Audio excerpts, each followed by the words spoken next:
Fourth estate news వార్తలకి స్వాగతం.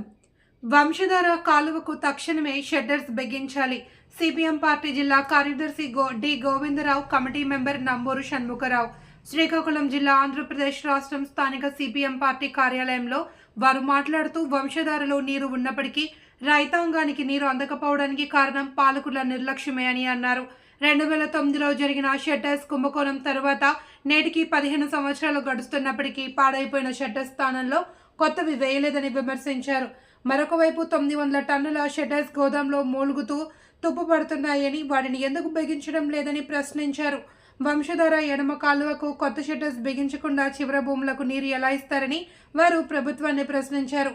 వంశధార ఎడమ కాలువ పొడవు 105 కిలోమీటర్లు, అందులో 60 కిలోమీటర్లు అంటే హీరా మండలం నుండి టెక్కలి వరకు అన్ని షట్టర్స్ మదుములు శిలావస్థకు చేరుకున్నాయని, వాటిని తక్షణమే మరమ్మతులు చేయకపోతే కాలువలో నీరు వెళ్లే పరిస్థితి లేదన్నారు.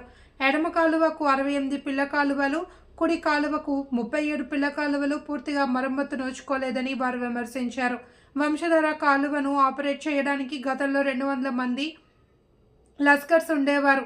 నేడు 20 మంది మాత్రమే ఉన్నారు. దీనివలన కాలువ మెయింటెనెన్స్ కూడా జరిగే పరిస్థితే లేదన్నారు. ఈ కార్యక్రమంలో పాలిన సాంబమూర్తి, కొల్లి పుల్లయ్య, బుర్జాన లక్ష్మణరావు, హనుమంత్, ఈశ్వర్రావు తదితరులు పాల్గొన్నారు.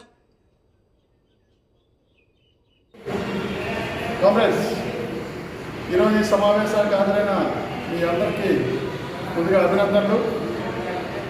ఈరోజు శ్రీకాకుళం జిల్లాలో వంశధార, నాగావళి, మహేంద్ర తనయ వంటి నదీ జలాలు ఉన్నాయి. దాన్ని వినియోగించుకోవడం వలన పాలకులు తీవ్రంగా వైఫల్యం చెందినారు. ఈరోజు వంశధార నీరుకి సంబంధించి చివరి భూముల వరకు నీరు ఇస్తే ఈరోజు 2 పంటలు పుష్కలంగా పండించవచ్చు. కానీ రాష్ట్ర ప్రభుత్వం, గతంలో టీడీపీ, వైసీపీ ప్రభుత్వాలు నిర్లక్ష్య కారణంగా ఈరోజేమో కాలువలు మరమ్మతు చేయకపోవడంతో ఈరోజు మొత్తం అంతా కూడా నీరంతా కూడా వృధా అవుతుంది. ఆ షట్టర్లు కుంభకోణం జరిగిన తర్వాత మధువులు పోయినాయి, షట్టర్లు పోయినాయి, ఎక్కడికక్కడ నీరు వెళ్ళే పరిస్థితి లేదు.